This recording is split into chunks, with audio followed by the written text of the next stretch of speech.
Ne në seminarin vijues do të prezantojmë para jush një përmbledhje të lëndës së neurologjisë, të punuar me unë zënësjeri Vasilovau, ndërsa mentor dhe profesor i lëndës është Dr. Nasmi Mehmetja.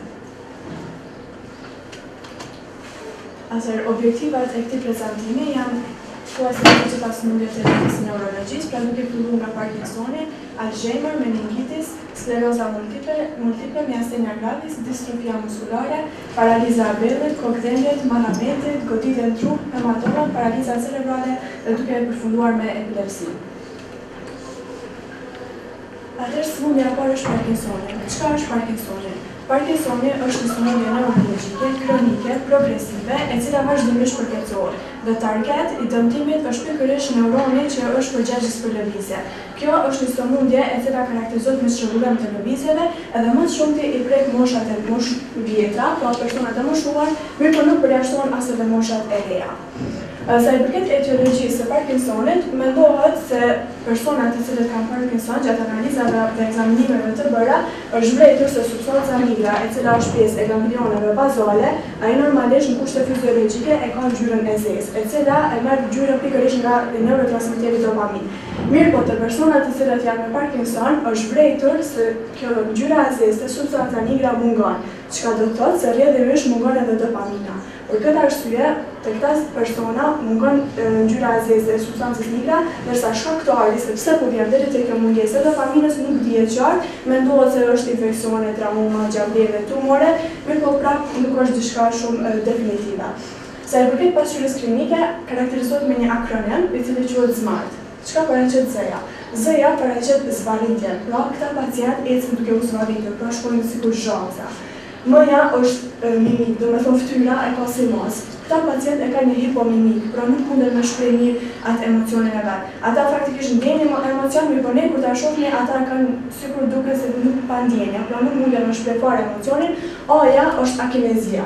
Këta pacient e kanë shumë vështirësi me fillu lëvizjet. Pra nuk mundën me marrë iniciativë me marrë një lëvizje, por shembull nëse e demonstrojnë me marrë shkopin. Ata me shumë vështirësi disa ta marrin, edhe kur ta marrin shkopin shumë ngadalë lëvizje.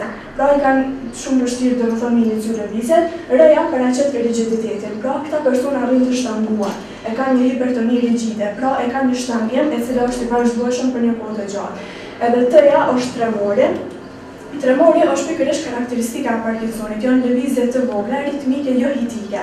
Pra janë sikur të dridhura, edhe më shumë i prek pjesën e gishtrive të duarve dhe gishtrive të këmbëve. Pra që është karakteristikë për Parkinsonit, qysh në fazat e fillimit të sëmundjes. Përveç tremorit, këto karakteristikë është edhe dismetria, çka do të thotë se pacientët nuk kanë mundësi me vendosur për shembull pullat, i kanë shumë vështirë në saktë vendin e saktë pullave, edhe ajo që është karakteristikë është prishja e shkrimit. Pra për shkak të tremorit të vazhdueshëm, pacientët në këtë rast e kanë shkrimin shumë keq, gjë që edhe bën karakteristikë për Parkinsonin. Sa i përket mjekimit, mjekimi i Parkinsonit bëhet me metodën farmakologjike, jo farmakologjike dhe mjekim kirurgjikal. Farmakologjik në kupton aplikimin e dy barnave që quhen levodopa dhe karbidopa. Këta barna gjithmonë shkojnë bashkërisht. Pra dhe levodopa dhe karbidopa janë të kombinuara. Për çfarë arsye? Sepse karbidopa e bën zvogëlimin apo daljen e metabolizmit periferik, kurse levodopa shkon në tru edhe e rrit sasinë e substancës së dopaminës. Çka do të thotë se nëse e përdor me vetëm levodopën pa karbidop, atëherë ajo do me thënë levodopa, ky bari ka mu metabolizu në periferi, edhe këse sot shumë pak ka me shku në tru. Për këtë arsye gjithmonë bëhet një kombinim. Mjekimi jo farmakologjik është do me thënë mjekimi në grupe, trajtime do me thënë grupore, psikiatrike, me personat të cilët kanë Parkinson, të cilët e shkëmbejnë atë eksperiencën dhe përvojat në mesvete, edhe duhet me ditë se këta persona që janë me Parkinson, për shkak të dridhjeve të tepërta që i kanë, për shkak të shtangimeve, pra duke pas parasysh klinikën, në progredimin e sëmundjes është mirë që këta mos me pas vozitje, pra leje me vozitjes, sepse ka mundësi me ndodhen aksidente të shumta. Kurse mjekimi kirurgjikal aplikohet vetëm në rast se këto të parat nuk kanë efekt. Pra vetëm i rikën shtangimeve të shumta të cilat munden me çunë drejtim të deformiteteve të trupit.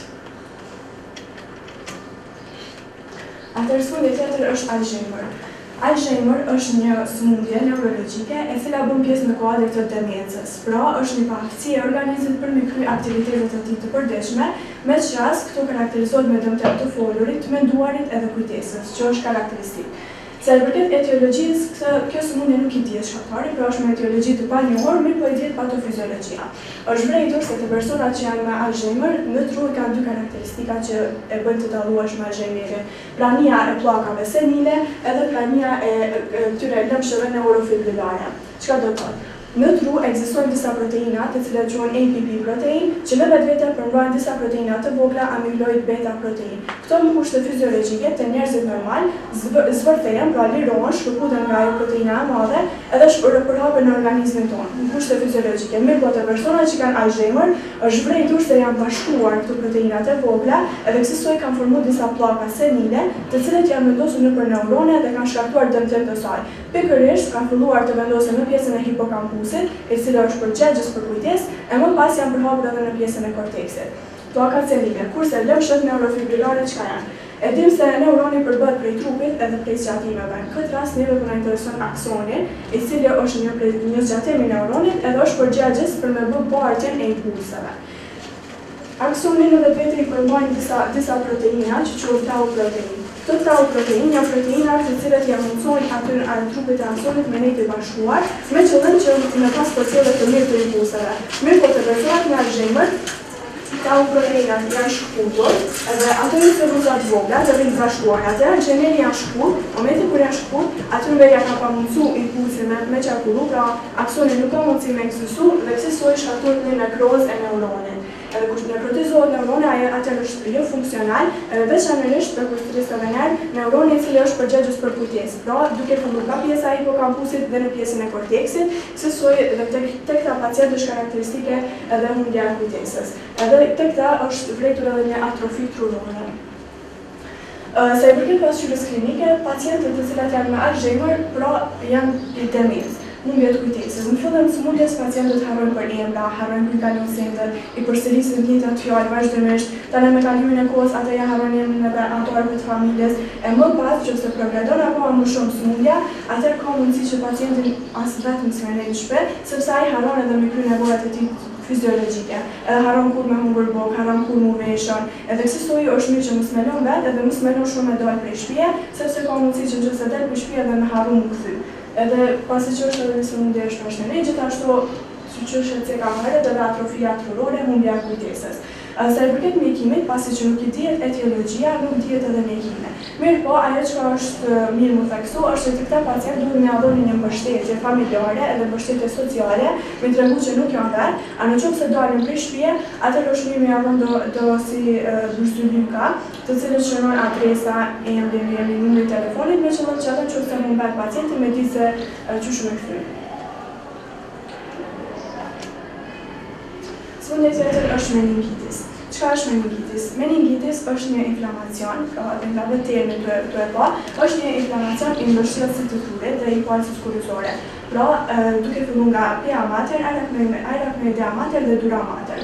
Meningitis është mund të jetë nga etiologjia bakteriore ose virusale. Pra shkaktohet nga rrugë e baktereve, Neisseria meningitis edhe Streptococcus pneumoniae. Kurse prej viruseve mund të qenë mumps virusi, Coxsackie virusi, varësisht.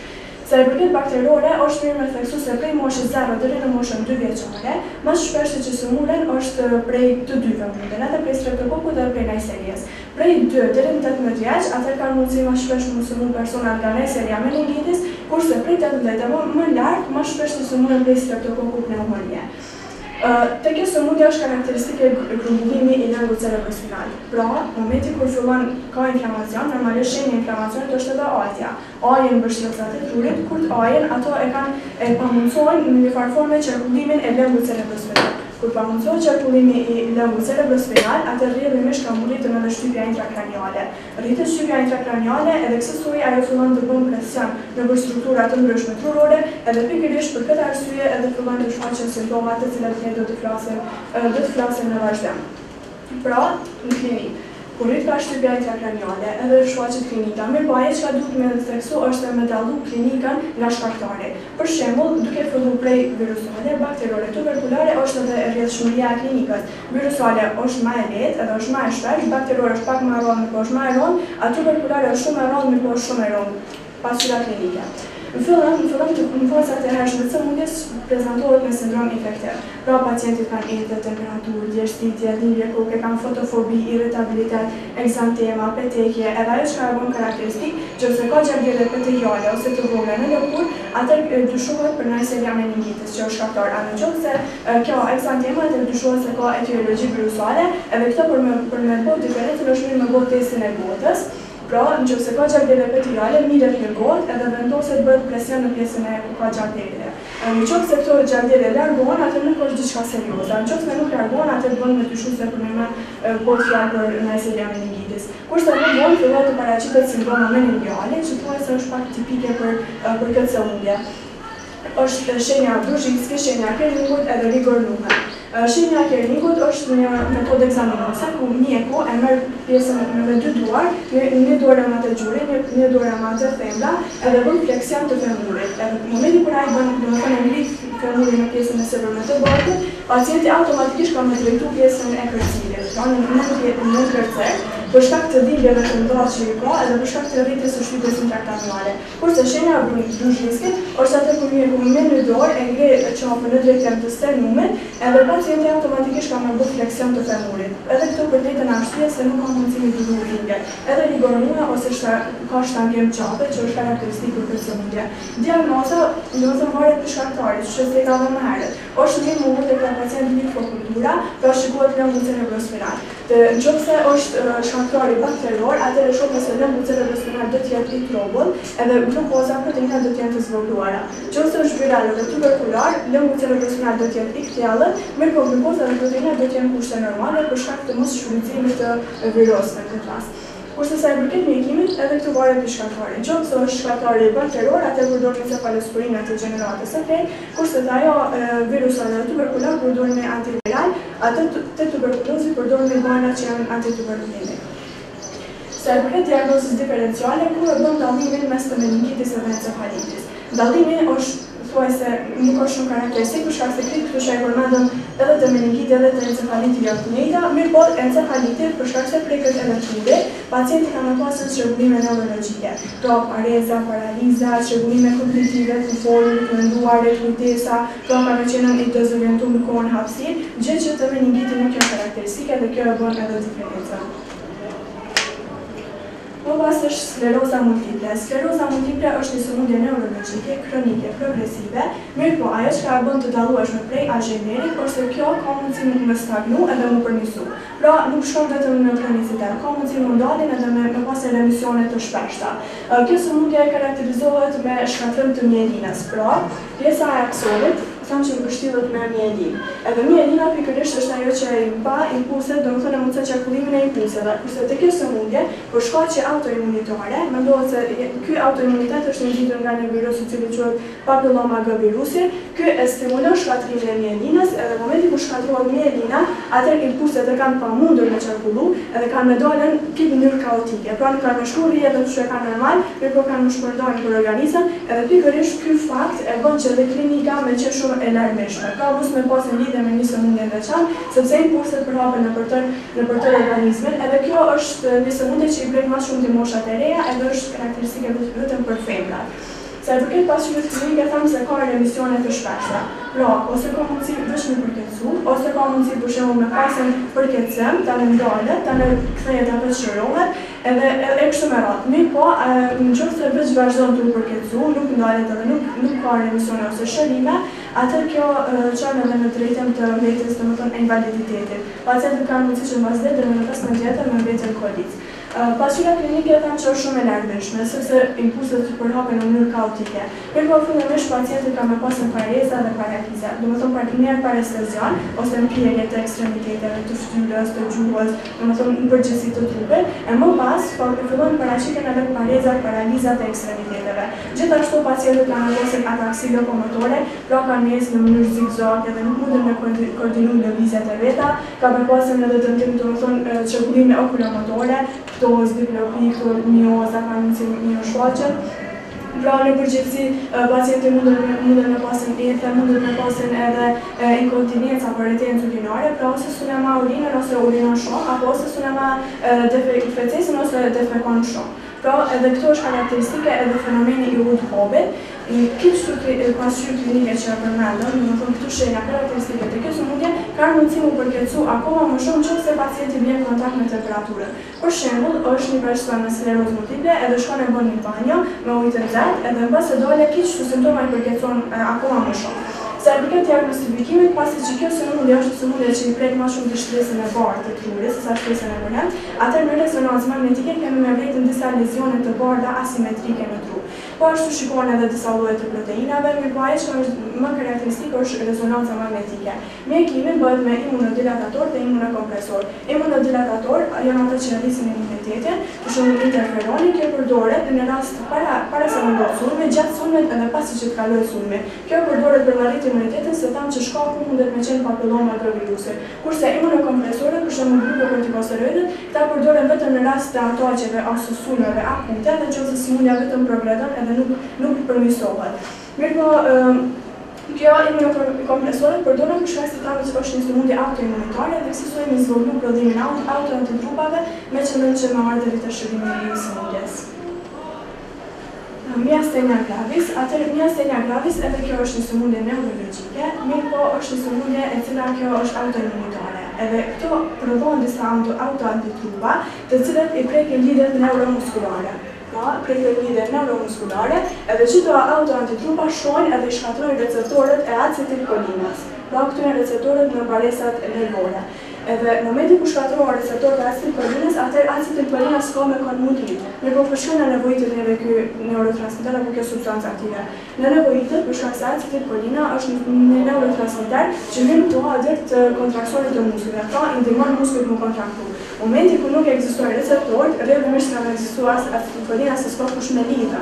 Edhe kësaj pacientët kanë pasur lodhje apo dopse muskular. Pra, nëse i përdorin për një kohë shumë të shkurtër i përdorin muskujt, mirëpo kur të shifsh ata janë shumë të raskapitur. Mirëpo nëse ndalen në shumë pas një kohë të shkurtër të relaksimit, ata do të kthehen në kushte, domethënë që shkon në fillim. Sa i përket pasqyrës klinike, apo etiologjisë mund të prezantohet në forma 2D dhe 2T. Pra është si lloj akronimi. 2D, D-ja e parë paraqet dopsimin. Këta pacientë kanë që janë shumë të lodhur edhe janë shumë të raskapitur. Pra në fillim kur zgjohen në mëngjes janë shumë të këqija. Mirëpo mbas 2 ose 3 orëve janë shumë të lodhur sa që duket sikur është ora 12 e natës, çfarë që janë të raskapitur. Edhe D-ja e dytë paraqet rrugën e skeletit. Kjo sëmundje ka mundësi të prezantojë në dy forma. Pra sipas rrugës së skeletit, okulare, bulbare edhe generalizuar. Okulare është e prek syt, ka domethënë pacienti ptoz, ka ptoz ose mioz, më pas është bulbare, zëri i tyre është shumë i lartë për shkak se preket bulbi. Edhe është zëri shumë i lartë edhe është hundor për shkak se preket muskujt e gojës, muskujt e përtypjes edhe qelza akut. Edhe forma generalizuar paraqet atë se pacientët më shumë i prek, domethënë i prek këtë muskujt, por më shumë i prek muskujt proksimal sesa muskujt distal. Pra për shkak më shumë i prek muskujt e parakalt sesa muskujt e krahut, me kalimin e kohës ka mundësi me prekën edhe muskujt respirator, me çast e çon pacientin në drejtim të krizës miastenike, edhe kështu vjen pikërisht edhe për këtë arsye vjen edhe vdekja.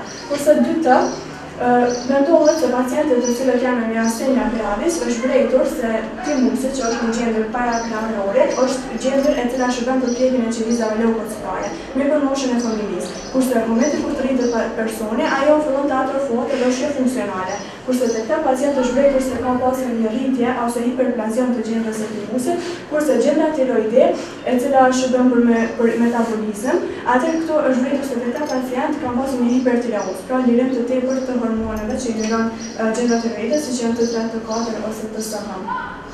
Sa i përket diagnostikimit, këtu diagnoza bëhet, domethënë më së pari mirë shfaqjet organike, me kështu hormone T3, T4, TSH janë rregull, me kështu gjendrën e timusit, më pas bëhet induktim në kushtet normale, siç është sena, bëhet duke induktuar lodhjen, për shembull këtu pacienti në grad deri në 10 ose 50, edhe shef që ai lodhet shumë shpejt, tani është testi me akull, pra vendos me akull me kështu apo largohet ai luktoza, edhe me edrofonium klorid. Edrofonium kloridi është gabim nëse përdoret për mjekim, sepse ai faktikisht Është e vërtetë që përmirëson gjendjen, pra nëse është me jep endorfinoid me njëherë pacienti do të fjellet, mirë po nuk përdoret për mjekim sepse ka efekt shumë të shkurt. Domethënë me njëherë ajo i del efekti. Kurse për mjekim më të mirë përdoren inhibitorët e acetilkolin esterase, siç është neostigmina.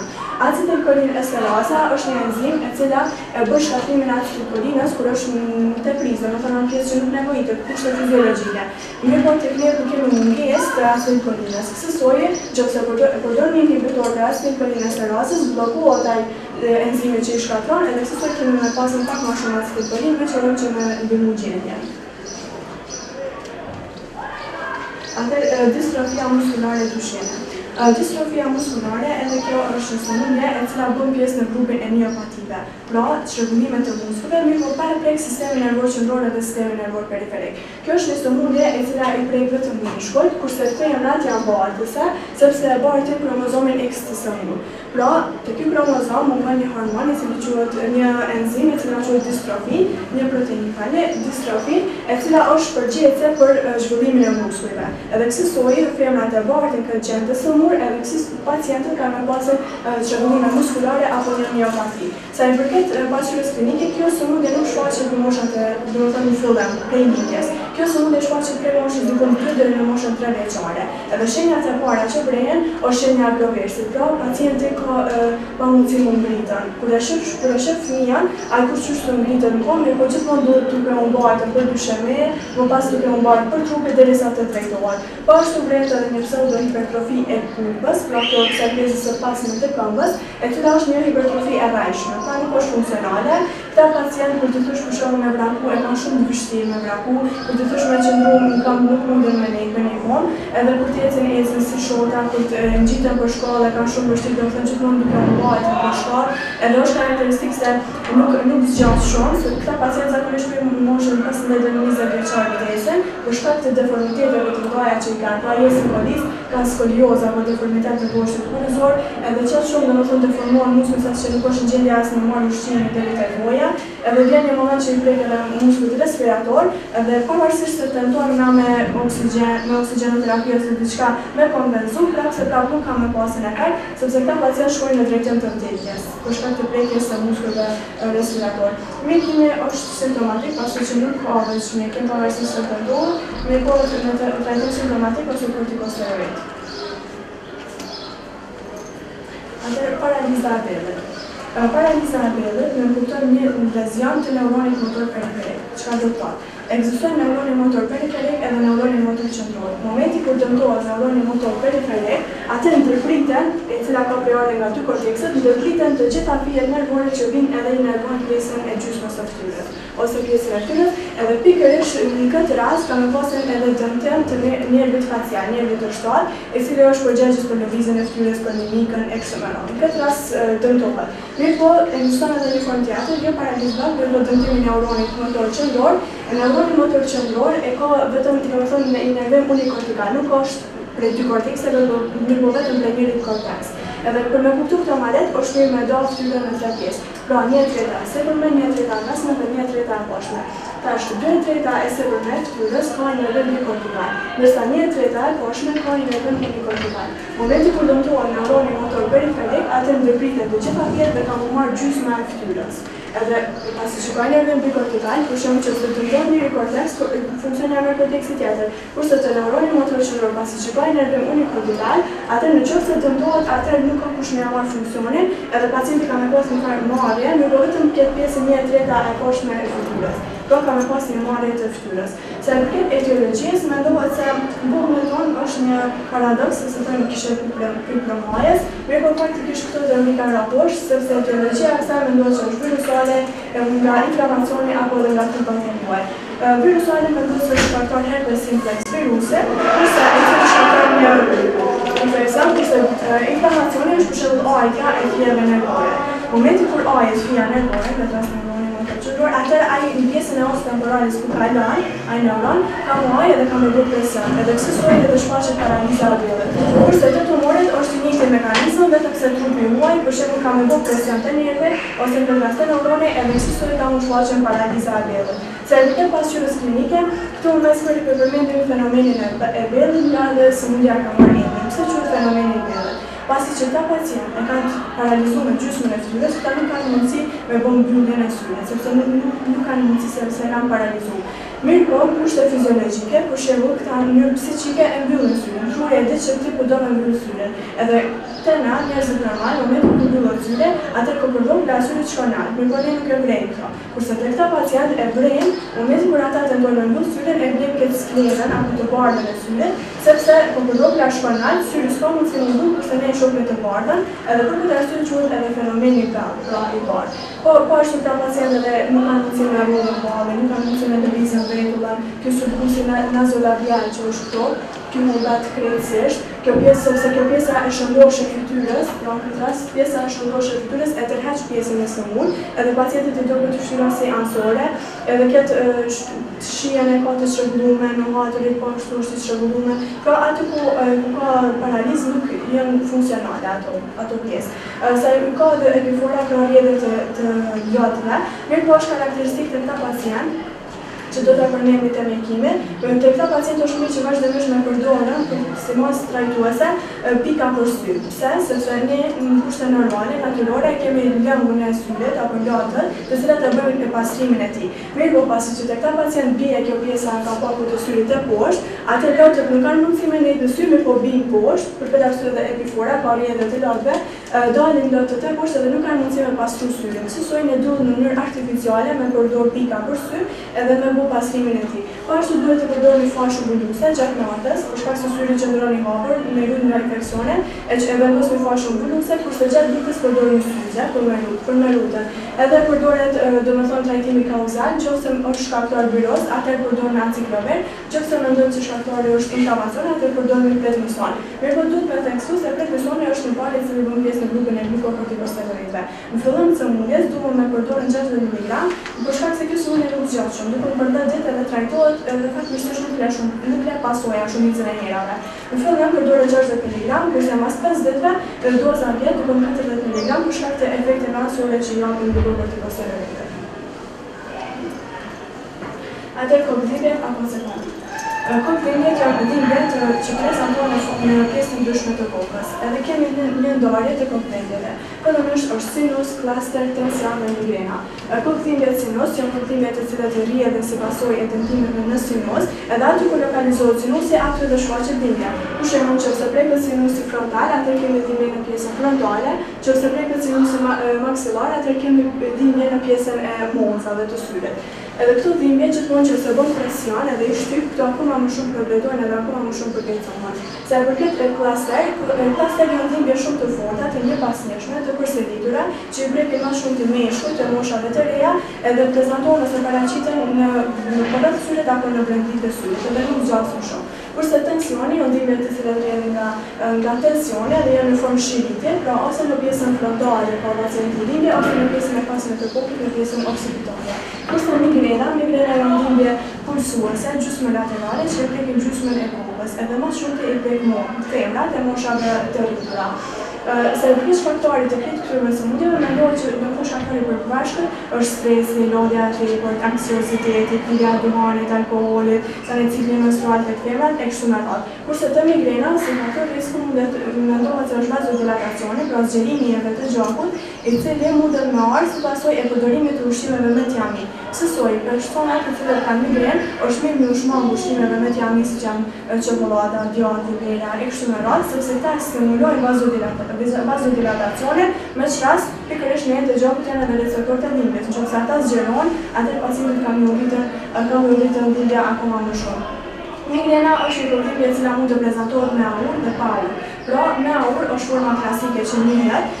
Para se në ndodhë sulmi, në gjysore përpara po një orë, pacientja ka me pasur një ndjenjë nauze, vjellje, kokëdhimbje, atë si paralajmërim se ka marrë sulmi. Kurse ajo pa aur, do me thonë paralajmërim, do të ndodhë sulmi, edhe kjo dykon zgjatë 4 deri në 72 orë, do të me disë në qoftë se sulmi migrena zgjatë më pak se 4 orë, pra pacienti ka dhimbje gjysmë kokës që i përshtatet sqarimit të migrenës, mirë po, që se zgjatë më pak se 4 orë, ose zgjatë më shumë se 72 orë, atë nuk quhet migrenë. Edhe të këta pacient është vrejtur se analizat kështu kritë miri kanë dalë, edhe një diagnostifikuar edhe me migrenë.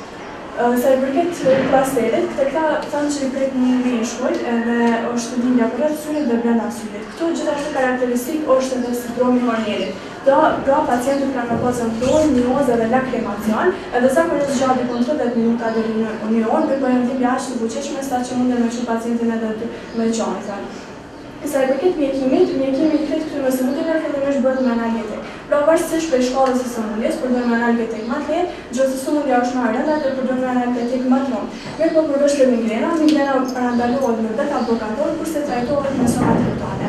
Edhe te klasteri është në jashtë, këto ndjekohet me oksigjenoterapi, përveç domethënë pjesës që shtohet edhe analgetik, japë oksigjenoterapi edhe ergotamina, sepse oksigjeni janë problem pak dhimbje në pacientit, te tensioni duhet me trajtu sëmundja bazë, kurse te sinusin, nëse sëmundja është shumë e madhe, njëherë trajtohet me analgetik, mirë po nëse përkeqësohet, atë duhet të bëhet mjekimi kirurgjikal dhe duhet të bëhet pastrimi i sinusit. Vertigo. Çka është vertigo? Vertigo është një iluzion i cili pacientit i duket sikur ky po sillet rreth botës ose bota po sillet rreth tij. Pra me një fjalë janë marrëveshje. Vertigo e ka një ndarje, e ka ndarjen qendrore edhe ndarjen periferike. Ndarja qendrore është vertigo qendrore është vertigo e cila vjen si pasojë e dëmtimit të cerebellumit në pjesën e trurit apo pompës. Pra është një vertigo apo marrëveshje që bazën e ka në tru. Kurse vertigo periferike është një vertigo që është më e shpesh në vendin tonë, edhe kjo ndodh si pasojë e dëmtimit ka etiologjia ka dikon apo rri edhe xanafillën e ka në veshën e brendshëm. Në kryesesh. Këtu vertigo periferike në 50% rasteve është vertigo periferike benigne paroksizmale pozicionale. Pse quhet kështu? Quhet për shkak se pikërisht janë nis pacientin me pas marrëmendje nga ndryshimi i pozicionit të tij. Në momentin kur ai lëviz kokën anash ose na shikon larg poshtë, ai pikërisht atë ka më pasën marrëmendje. Mirë po pse po ka marrëmendje? Duhet me dhoni sqarim për të veshë i brendshëm. E di se veshë i brendshëm përbohet prej sakulusit, utrikulusit edhe prej 3 kanaleve semicirkulare, të cilat shërbejnë për mbajtjen e ekuilibrit të trupit. Këto në brendësitë e tyre pse shërbejnë? Sepse në brendësinë e tyre e janë të mbushura me endolif. Pra është një rënd, i cili quhet endolif, edhe ky bën presion në momentin kur na lëvizmi kokën, për shembull i çon ngacmime këtu në qelizave me çerpek që janë të vendosura poshtë endolifës, këto qelizat me çerpek e kanë poshtë këtë marrësat nervore, të cilat më pas i çojnë informacion trurit se në çfarë pozicioni jemi ne. Mirë po çka do të thotë? Në kushte fiziologjike ne në pjesën e qelizave me çerpek kemi do kristale të vogla të kalciumit. Edhe çdo kristale të vogla të kalciumit janë të bashkuara, pra në kushte fiziologjike edhe rrinë të ngjitura, nuk lëvizën. Mirë po, kur ka pacienti vertigo, për shkaqe të ndryshme, infeksione, trauma ose diçka, atëherë ka mundësi në shkputën disa kristale kalciumit, edhe në momentin kur shkputen këto dalin në endolif. Edhe çka bojnë? Rrjedhin në endolifën edhe i çojnë tani informacione të rreshme qelizave me çerpek. Pra për shembull ti je në pozicionin të drejtë, kurse ato kristalet e kalciumit kanë lëvizën, kanë shkuj kanë ngacmu qelizat me çerpek, edhe ato kanë çuar informacione tu, edhe tash truri, ato informacione që i ka truri dhe gjendet në të cilën gjendet pacienti nuk përputhen në njëra tjetrën. Ti je në pozitë djathtas, kurse truri e di që je në pozitë majtas, pikërisht për shkak të ngacmimeve apo informacioneve të rreshme. Edhe për këtë arsye fillojnë të shfaqen edhe vertigo, që në këtë rast është vertigo periferike pozicionale. Munden me qenë përveç kristaleve në endolif, që ndryshe quhen edhe kurt në vesh apo otokonia, munden me qenë edhe shkatërrat e shfarnoma, sëmundja e minirit, me çfarë shfaqet një rritje e endolifos, mundet me qenë labirintis e kështu me radhë, pra ka shfaqje të ndryshme. Sa i përket diferencimit mes vertigos periferike dhe vertigos qendrore që mbron pikërisht në pasqyrë klinike. Ajo çka do të më bëhet diferencën mes tyre është simptomat. Pra, tek vertigo qendrore simptomat fillojnë gradualisht, pra nuk fillojnë vrojtshëm dhe nuk kanë nauze, vjellje e kështu me radhë. Kurse te vertigo periferike simptomat janë shumë të rënda dhe fillojnë për më një herë. Pra për më një herë pacienti ka nauze, vjellje, kurse aty humor. Edhe gjithmonë te vertigo periferike fillohet vertigo në bazë të lëvizjes, pra është pozicionale. Kur ti fillon me lëvizje, atëherë ka më paraqiten vertigo, kurse ajo nuk ka lidhje me lëvizjen tonë. Pavarësisht se ti e ndryshon pozicionin apo jo, ajo nuk varet prej saj. Edhe tek kjo qendrore, pasi që prekët truri, ka mundësi të prekën strukturat të cilat janë përgjegjëse për lëvizjen e trupit tonë, si ka më pasur edhe shërbime motorik në lëvizje, nistagmos, ataksi e kështu me radhë, kurse këto nuk ka lidhje, nuk e prek trurin, edhe si motorika pra është krejt në rregull dhe është e pa rregull. Sa i përket trajtimit dhe diagnostifikimit, fillimisht diagnoza vertigos bëhet me një metodë e cila quhet metoda Rtix-Hapikut. Metoda e Dix-Hallbikut konsiston në gjetjen e nistagmuse, pra lëvizjes bebzës së syret. Qysh bëhet kjo metodë? Fillimisht shtrihet pacienti, edhe duhet m'ia vendos një astër në shpinë, me qëllim që koka mi çu dikun të ma poshtë se 30 shkallë, edhe ja largojmë kokën në drejtim 45 shkallë. Pra, 30 shkallë ma poshtë, kurse 45 shkallë anash. Edhe e shohim nëse ka nistagmus. Gjithse është nistagmus apo lëvizja e bebzës së syris vertikale dhe horizontal, atëherë ose mundet në qendror ose periferik, pra nuk bëhet diferencë. Kurse në qoftë se është rotator, pra sillet bebza e syrit, atëherë kjo bën me shumë më sigurt që është vertiko-periferike. Kurse sa i përket trajtimit bëhet me dy metoda, me metodën e Flyt edhe metodën e Brendarovit. Metoda e Flyt është një metodë e cila aplikohet te zyra e mjekut, pra ose te neurologu ose te otorinolaringologu. Kjo bëhet me qëllim që çato gojë, për shembull që janë shkputur kristale në endoliv, atëherë këto janë me qëllim që me qytet të sakulusi. Nëse shkojmë te sakulusi, atëherë sakulusi nuk ka kurrë lidhje me kanalet cirkulare, por ka lidhje me pjesën e kërnjillit. Edhe kësaj, nëse dalin kalciumi këto, ai nuk ka mundësi të dalë në pjesën e kanaleve cirkulare, edhe kësaj pacienti nuk ka më pasur marrëmendje. Kurse nëse rrin në utrikulus, atëherë ato shumë lehtë, sepse janë në kontakt direkt me kanale, shumë lehtë mundet të dalin në kanalet cirkulare, edhe kësaj mënyrë me shmaqjen marrëmendje apo vetë. Ç'është bëhet kjo metodë? Bëhet të njëjtën metodë me përshtrihet pacienti 30 shkallë koka më poshtë 45 anash, pari në pjesë ku e ka nistagmusin. Nëse e ka për shembull djathtas, largohet pacienti nga djathtas, edhe qëndron ashtu 30 deri në 60 sekonda. Më pas e ndryshon pozicionin, e lakon kokën majtas, edhe qëndron 30 deri në 60 sekonda, e më pas e rrotullohet tërësisht, edhe apo qëndron 30 deri në 60 sekonda, edhe kur zgjohet qëndron 30 deri në 60 sekonda, edhe kështu do të thonë këtë rast këto kriprat e kalciumit apo kristalet kanë shkuar në sakulus edhe pacienti nuk ka më pasur vertigo. Kjo është një metodë që kryhet praktikisht për 2 minuta, është shumë e shpejtë dhe shumica e herave ka dhënë efikasitet. Kurse metoda e Brendarovit është një metodë e cila kryhet në kushte shtëpiake nga vetë pacienti, mirë po duhet të bëhet 3 herë ditë, pra në mëngjes drejt mbrëmje, edhe duhet të përsëritet ka 5 herë. Pra në mëngjes e bën 5 herë, në drejt 5 herë dhe mbrëmje 5 herë. Ç'është bëhet kjo metodë? Fillimisht pacienti që në ulur edhe shtrihet në drejtim 45 shkallë pa kokën, mirë po duhet me kshu pjesën e sipërme të ngulit. Pra në këtë drejtim, edhe kështu qëndron 30 deri në 60 sekonda, tani apet zgjohet, pra qëndron ulur 30 deri në 60 sekonda, tani e ndryshon pozicionin 30 deri në 60 sekonda, apet shikon në pjesën e sipërme të ngulit në drejtim 45 shkallë. Mirë po kjo kryhet duke 2 minuta, mirë po duhet të përsëritet vetëm 5 herë. Edhe ajo metoda që është më efikase është metoda e Flyt, edhe pasi që të kryhet kjo metodë, këto ushtrime, që duhet me zgjatë dikun 2 javë, ushtrimet e Brendarovit, atëherë është mirë që në ditët e para pacienti me pasin një aspekt më shumë në kokë, a më pas bën edhe në mënyrë aty. Apopleksia cerebri apo goditja në tru. Apopleksia cerebri është një sindrom e cila mund të reprezentohet në 2 forma, në formën iskemike edhe formën hemoragjike. Forma iskemike është atëherë kur mbyllet një gjaku dhe se ngushtohet, edhe kësaj ajo pjesa pasuese kryhet me nevojën për oksigjen. Pra është iskemik edhe mundet me çunë drejtim të nekrozës. Kurse te forma hemoragjike është atë kur enet e gjakut në tru kanë mundësi me përciten edhe ajo pjesa pasuese trurit ka me pasur ngjatëre. Mirë po këto ndarje e kanë edhe në ndarjet e veta. Forma iskemike ndahet në 2 forma, goditjen iskemike apo ndryshe kopë që janë një pikantru, edhe TIA apo sulmi kalimtar, mikrosulmi kalimtar. Goditja iskemike ndoshta mund të ketë drejt që quhet pikantru, sepse pikit këtyre ndarjeve që i përmenda, goditja iskemike 70% është trans dhe është më e shpeshtë, pikit këtyre, edhe kjo është një sulm, pra është një sulm iskemik i cili pason me nekrozë. Kjo në duhet për me dallu më pas për TIA. Shkaktohet nga tromboembolia, pra trombet edhe embolia. Trombet mund të shkaktojnë nga mbledhja e ndyrnave në vend të gjakut, pra nga pllakat aterosklerotike, me çfarë shkputën shkojnë në mbledhjen e enëve të gjakut, ose mund të mendon nga embolia. Embolia rreth si pasojë e fibrilacionit, për shembull, në një rast është fibrilacioni ventrikular. Fibrilacioni ventrikular është dridhja e zemrës, pra zemra nuk është në sistole normale, me vetëm dridhet, edhe i bën diku 200 deri në 300 sistola për një minutë, që do të thotë se tani formohen disa droçka të gjakut që kanë mundësi me shku në drejtim të enës së gjakut në tru, me mbyllen edhe me shkaktu nekrozë ose iskemia e asaj pjesës së trurit. Këto si shkaktar tjetër risku mundën me qenë edhe hipertensioni, ushqimet jo të shëndetshme, mos aktiviteti fizik e kështu me radhë, por këtu që i përmendëm janë më kryesore. Më pas është TIA apo mikrosulmi kalimtar.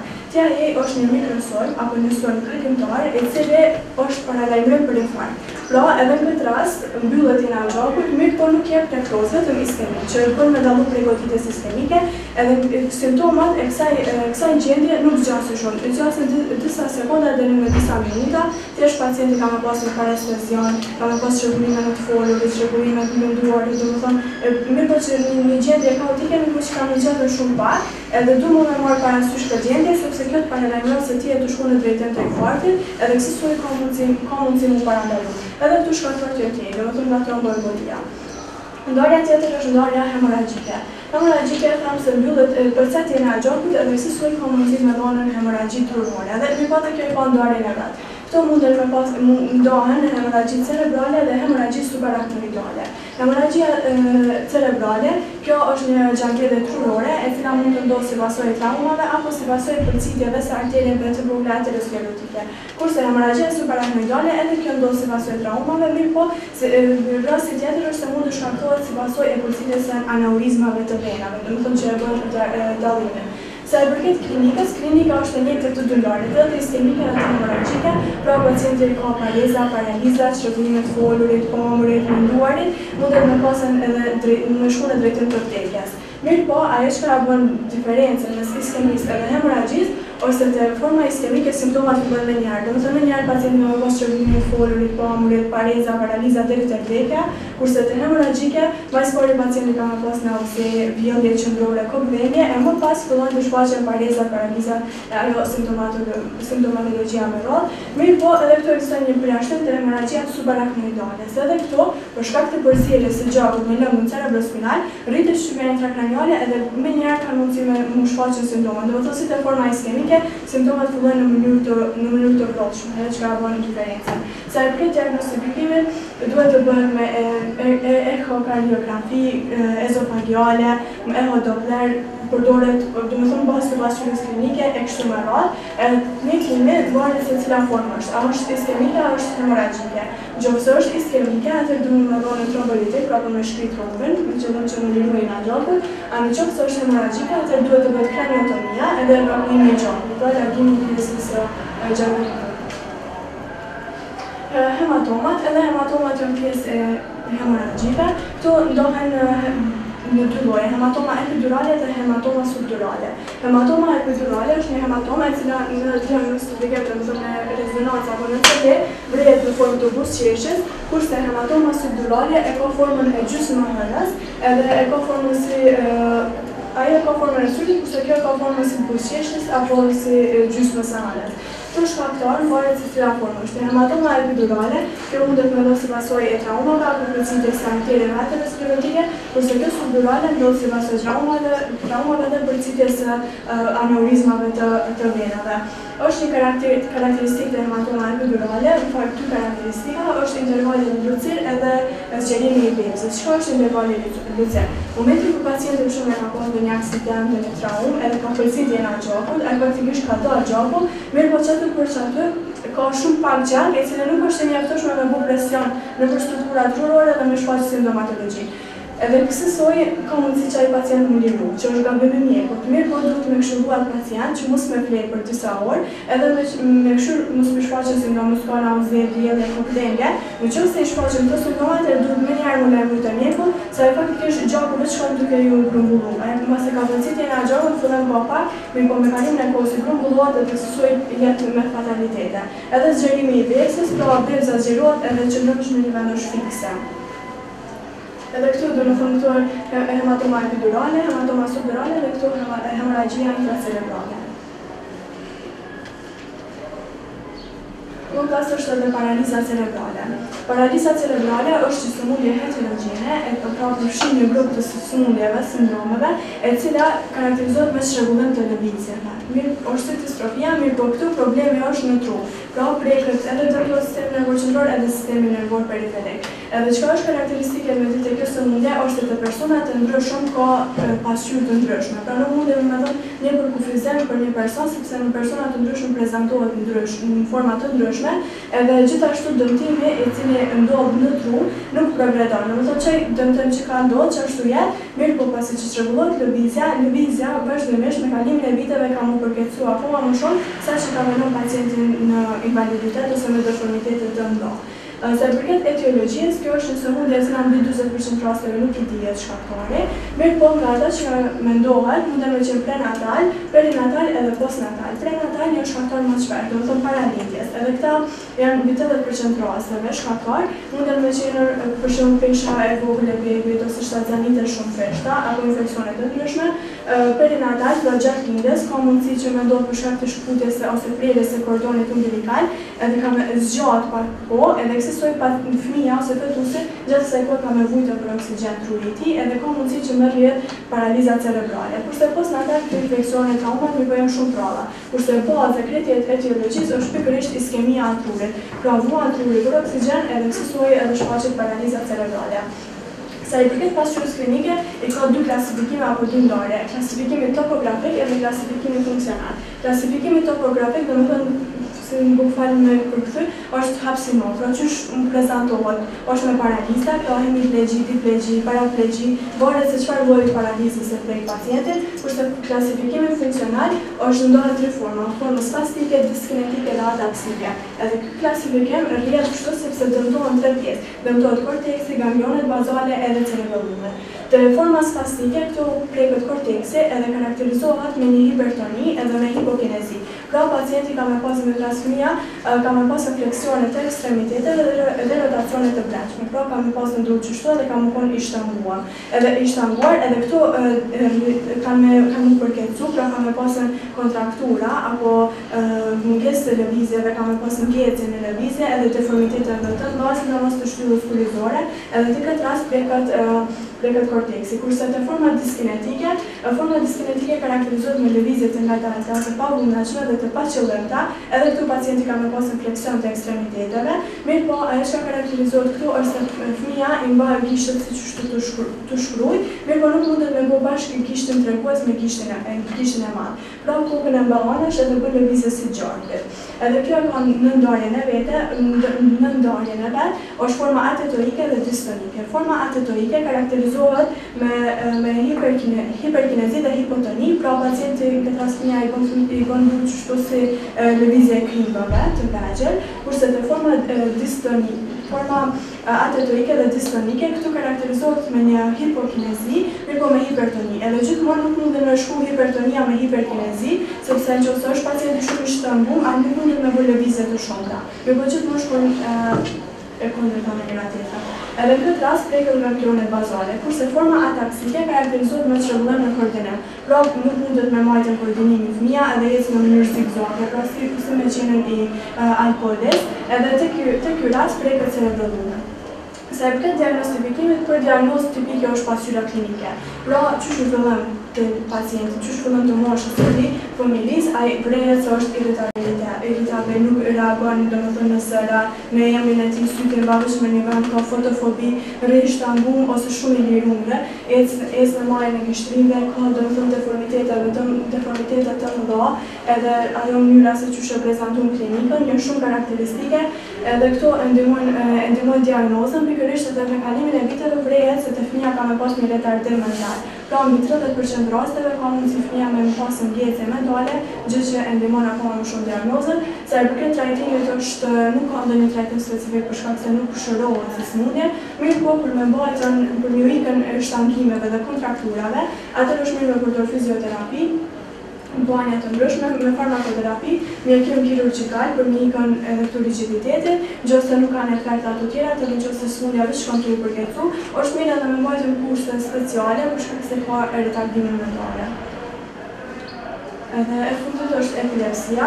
Atëherë epilepsia është një sëmundje neurologjike e cila shkaktohet si pasojë e zbrazjes jo normale dhe të parregullt të ngarkesës elektrike nga një grumbull neuronesh në një pjesë të caktuar të trurit. Edhe aty ku bëhet ky shkarkim elektrik, quhet fokus primar, e cili më së bëhet zbrazja e më pas përhapet edhe në tërë pjesën e trurit. Se përket epilepsisë këtu duhet me bua më së disa dallime ose me ditën disa terme, duhet me pas dallimin mes epilepsisë e atakut. Çka është ataku? Ataku kjo është një sulm i cili është akut edhe zakonisht i dihet shkaktari, kurse epilepsia është një sulm i cili është kronik edhe nuk i dihet shkaktari. Mirë po, ka mundësi ataku mu qyt epilepsi. Ataku ka mundësi mu qyt epilepsi vetëm në rast se ndodhin 2 apo shumë ataqe pa etiologi të njohur. E ki pas një atak ose një sulm, mirë po i dihet etiologjia, nuk është epilepsi, ose 2 atake me epilepsi nuk është 2 atake me etiologji të njohur nuk është epilepsi, ose e ki pas veç një atak, mirë po nuk i dihet etiologjia dhe kjo nuk quhet epilepsi. Pra duhet me pas 2 e më shumë ataqe pa etiologji të njohur për me quajtur në atë rast epilepsi. Se përket etiologjisë është në 2 forma, idiopatike dhe simptomatike. Idiopatike është atë ku nuk i dihet shkaku, pra nuk dihet se ka rrjedhë ose lindje, kurse simptomatike rrjedhë sulmet e epilepsisë ndodhen për shkak të një shkaku organik. Për shembull, ose pacienti është hipoglikeme, nga një tumor, nga një gjardele, ose nga infeksione të ndryshme, ka përdorur mbajtje të ndryshme që kanë efekt toksik në organizmin tonë, edhe pse soi ka mundësi mu shfaqen sulme epileptik, në këtë rast quhet si epilepsi simptomatike. Se përket ndarjes së epilepsisë, kjo ndahet në forma parciale, generalizuar dhe pak klasifikuar. Forma parciale më pas e ka ndarjen e vet, simplex dhe kompleks. Dhe kjo formë është karakteristike se preket vetëm një hemisfer edhe nuk çrregullohet, nuk humbet vedia. Përveç të forma kompleks që çrregullohet vedia, mirë po nuk humbet, pra veç nuk mundur me vendosur në kontakt me pacientin. Me çka karakterizohet? Të kjo simpleksi karakterizohet me çrregullime sensore dhe çrregullime motorike. Pra i bën pacientit disa lëvizje të pakontrolluara edhe nuk mundet me koordinu lëvizjet e tij, kurse kompleks i çrregullohet pra motorika, ka lëvizje të pakontrolluar të duarve, të ekstremiteteve, edhe kur dosh me vendosur në kontakt me pacientin nuk mundesh me vendosur sepse është shumë konfuz. Kurse forma generalizuar këtu prekën 2 hemisfera edhe humbet vedia. Edhe në shumicën e këtyre metodave po me një formën e generalizuar, sepse pikërisht në këtë formë kemi shenja tipike të epilepsisë, pra humbet vedia, pacienti bjen tokë, ka fshim të gjuhës, hipersalivacion, ka mundësi me gjardel, pra duhet me bë dallimin a është bashkësulm apo jo. Është pseudosulm ndoshta, sepse shumicën e herave ka mundësi edhe mundësi. Kjo ndahet në petit mal edhe grand mal. Petit mal ose ndryshe që quhet absence, te kjo formë i prek më shumë të moshat e vogla apo të fëmijërisë, nuk humbet vedia, por vetëm çrregullohet. Pra edhe në këtë rast nuk mundet me vendosur kontakt me fëmijën, vetëm e shoh me saj i mbas syt lart dhe i rapton pak, edhe nuk mundesh në çat moment me vendosur në kontakt, mirë po pasi që të kalojë këtë sulm, ai e vazhdon veprimin e tij sikur mos me pas ndodhur, sikur më qenë gjithçka normale. Kurse grand mal është sulmi i madh, edhe ky ndahet në formën atonike, miotonike dhe tonikokronike. Atonike është mungesë totale e lëvizjes ose muskulaturës. Pra, që shohë të pacienti, nëse është në komë, ai bjen tokë, nëse është ulëm, i bjen qafat e poshtë. Pra, mungesë tonuse. Miokronik janë kontraksione të shkurtra dhe të vazhdueshme të muskulaturës. Për shembull, që shohë të marrë ushqimin për një moment nuk mundet në fulmingore se diçka. Atonikokronik, pra ka edhe toni, edhe ka spazma edhe relaksim. Pra spazma e relaksim të cilat përsëriten për një punë. Edhe pa klasifikuar është forma febrile, pra të forma febrile zakonisht i prek fëmijët për shkak të rritjes së temperaturës. Terme tjera për me kuptu është paraliza atotit. Paraliza atotit është se pas sulmit epileptik, ka mundësi që të pacientit me mbetën disa pasoja, pra paraliza çrregullime të vedijes, mirë po ajo që ka bën dallueshme për formës hemoragjike ose nuk zgjasin shumë. Domethënë brenda disa minutave dhe orëve ato përfundohen. Kurse çka është statusi epileptik? Statusi epileptik është aty kur sulmi epileptik është i përsëritur edhe gjatë më shumë se 20 minuta. Nëse është ky rast, atëherë pacientit i thuhet se është një urgjencë, pra është një urgjencë spitalore e cila kërkon trajtim të menjëhershëm. Edhe diagnostikimi më së duhet me largu shkaqet organike, që përmendëm më herët, mos është shkaktuar nga infeksionet, hipoglikemia ose traumat tumore të ndryshëm. Edhe ne për me bërë bashkë diagnozën e saktë përdoret receteja, EEG-ja e kështu me radhë. Se përket ndihmës së parë të epilepsia, këtu fillimisht duhet me ditë se ekziston ndihma e parë në kushte normale, pra në kushte mjete rrethanore, si dhe ndihma e parë në mjetim ambulator. Se përket ndihmës së parë në kushte rrethanore, më së pari duhet me ia heqë pacientit ato pjesë që i kanë fytyrë shumë syzet ose nëse ka proteza, kravatën, me ia liru, përgjithësi kravatën ose nëse ka diçka të ngushtë në qafë. Më pas duhet me rëntu dhe një njërë në shkak se ka humbje të dijes dhe ka mundësi me absorbu ato sekretet dhe me shkaktu asfiksi. Duhet me këshyre në kohën me masë sa po zgjatë sulme, që si gjatë ma shumë se 20 minutate që status e preki. Nuk duhet me qëndru shumë nga pacientit, me ofru në dorën ose diçka, sepse ka mundësi për shkak të shtangimeve të shumë që i ka, me ta shtangu dorën ose për shumë me ta kafshu, edhe kësistu e ka me pas e ndëmtim edhe të tjeret. Edhe në që se ku në banë sulme, atër duhet me kërku edhe ndim për të tjera, apo ndimën mjekësore në këtë rast. Ndërsa ne kemi ambulantor ndahet në rastet akute dhe në rastet kronike. Nëse është rast akut, atëherë duhet të shikohet EBC. Domethënë këto shikon rrugët e frymarrjes, qarkullimi i gjakut, edhe apo merr frym pacientin. Edhe nëse këto i kanë në rregull, atëherë duhet me dhënë në HSPAM, që kësaj gjendje nuk përmirësohet. Nëse akoma nuk përmirësohet, do të themi penitoni, mirë në rast se pacienti është i komplikemik, atëherë është mirë me dhënë antiamin, mirë po bashkë me glukozë, sepse ka mundësi me ra edhe koma hipoglikemike. Kurse të rastet kronike përdoret vetëm nitoina ka fenobarbitalin, do të thonë këto barnat e përgjithshëm që përdoret te epilepsia. Këto e përmëtete?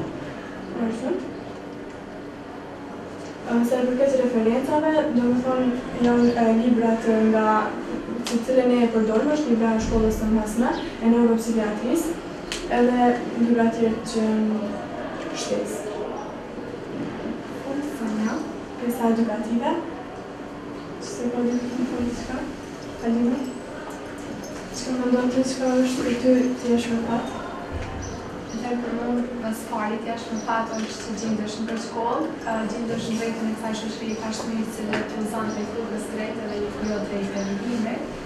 Edhe e treta është që krejt këto mund të marrë në vendin tonë, krejt mësimet mund të marrë vendin tonë edhe e më shumë.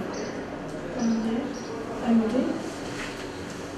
Për mendimin tim me fakt mendoj se fillimisht jemi njerëz të cilët jemi përzier nga ana e Zotit që të takojmë kësaj feje normalisht islame, jemi muslimanë.